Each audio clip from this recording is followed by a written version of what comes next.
Hey, how's it going, guys? Matt and Jackson here with the Toasty Bros, and today we're going to be doing our Techvengers PC build. Let's get right into it, shall we? Alright guys, so the superhero we chose for our build is Captain America, and I'm gonna let Jackson explain what we did to start the process. Okay, so day one was a lot of brainstorming. I would say for a good 2 hours, we were pretty much just sitting there talking about the build. We thought it was going to be a really quick process, but we realized we all had so many different ideas that we had to figure out how we were going to incorporate into this one build. The case we used for this build was an Inwin 101. So we started off by basically taking the whole chassis of the case apart. This is a pretty open case, but we still had to take a lot of things out of it to be able to separately paint everything. So we started off by using a white primer on the actual case, and then we coated it all off after that with a satin blue. So we decided that our main color was going to be blue, and then the accent colors were going to be red and white. And we actually went ahead and painted the feet also just with the white primer because it looked just as good, so we figured we'd go ahead and go with that to save money. Now basically we waited until day 2 for everything to start drying, and then after that we started painting the accents. So we focused on painting the fans inside the case a white color, and then some of the other components red. Now this is where we get into one of the big key choices in this build, was the AIO cooler, which kind of turned into a custom loop in itself. Let me explain real quick. What we did was we basically took an AIO and up here 240mm cooler, took it apart, reassembled it with different dyes and different tubing, replacing the black tubing on the AIO with clear tubing, and then dyeing the liquid within the loop a bluish color. It kind of turned out not as blue as we wanted to, but it was still pretty blue and added a really cool accent to the build. And then we ended up spray painting the radiator red so we could add another accent to the inside of the case.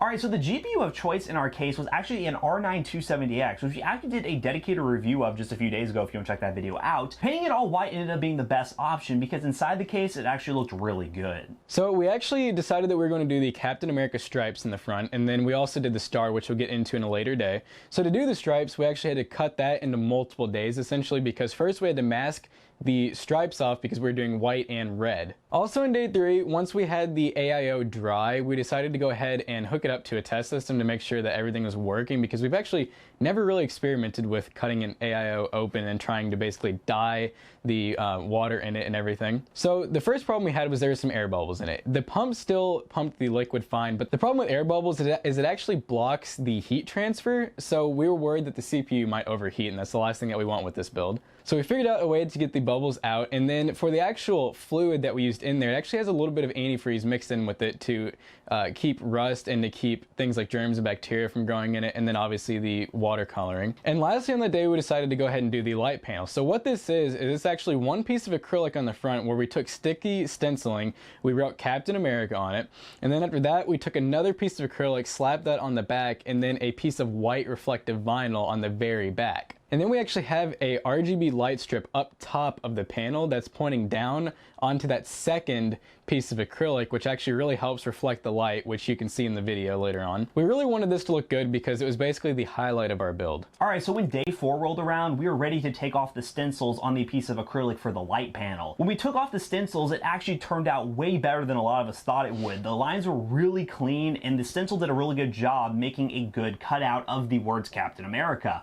And then after that, we decided to do a little bit more tweaking with the light panel by adding the LEDs in proper locations. We kind of do some testing with it to see where the light panels and the light would work best inside the case so we get the proper glow that we wanted on the words Captain America inside the case. And then we kind of did some test fitting with it. So on day 5, it was pretty much just a lot of waiting game. We waited for everything else to dry after we put some second coats and things to make sure there wasn't any transparency.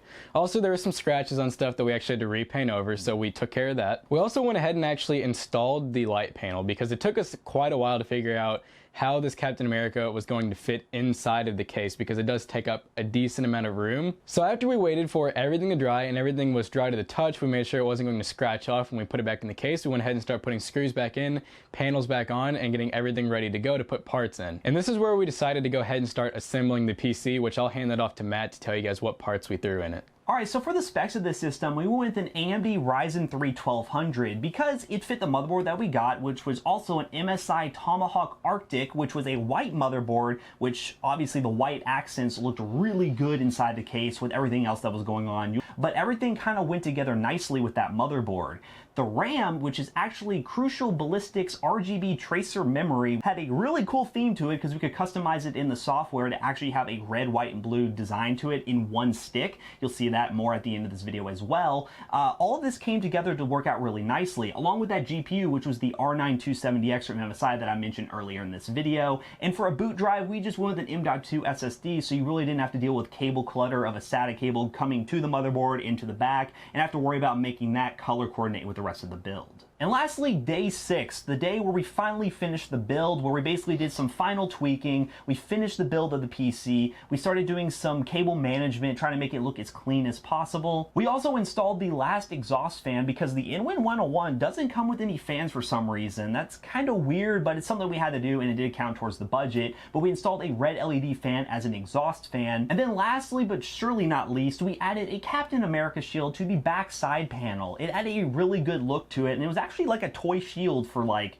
I don't know, it was like a kid's toy shield, and we got it for like 12 bucks. And we added it to the back panel using a magnet because the shield itself was magnetic. So we got this scrap magnet that we found lying around and just slapped it onto the case, and it just worked out fine. And now that we've gone over the entire steps to making this build possible, how about we just transition into a really awesome montage of the Captain America PC build. Enjoy.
So all in all, we actually had a lot of fun doing this. It actually was a good bonding experience having to wait for paint dry and whatnot. Obviously there was a lot of challenges such as the AIO. That was a really big thing trying to figure out if this was going to be possible. We had a lot of trouble finding the right size tubing. Another problem we had was scratching on the case. It was very hard having to move this case in and out of rooms because it did take about 5 days, but all in all, we weren't meeting up every day and the case was getting moved around a lot. And then every time we would put things on top of the case and not think about it, it's very easy to scratch it. So we did have to do a lot of touch-up painting. So a couple things that we learned from doing this was, one is that we should have probably put clear coat into the budget. One of the biggest things, like I said, was the case scratching, and when you don't have a clear coat, that makes the paint so delicate. And then the other thing was, this case was an interesting choice for this build. It did actually work out really good, and I'm really happy with how it turned out. It does kind of suck though, the clear panel, how they actually use rivets to basically take the panel on and off. It just sets in on the bottom, and then there's just 2 pop rivets up top. Those things are super fragile. Alright guys, so overall this was a fun process, and if you want to vote for us to win in this competition, be sure to stay tuned and subscribe to Scattervolt's YouTube channel, because he's going to be posting a video in a few days talking about all our builds in culmination and giving you all the opportunity to vote on your favorite. And also be sure to check out all the other YouTubers involved. They probably made some really good mods as well, so definitely check them out and consider subscribing to all of them as well. And hello to all new viewers who may have come from other YouTubers who are participating in this competition. Thanks again guys for watching. Hope to see you on the next video. Peace out. I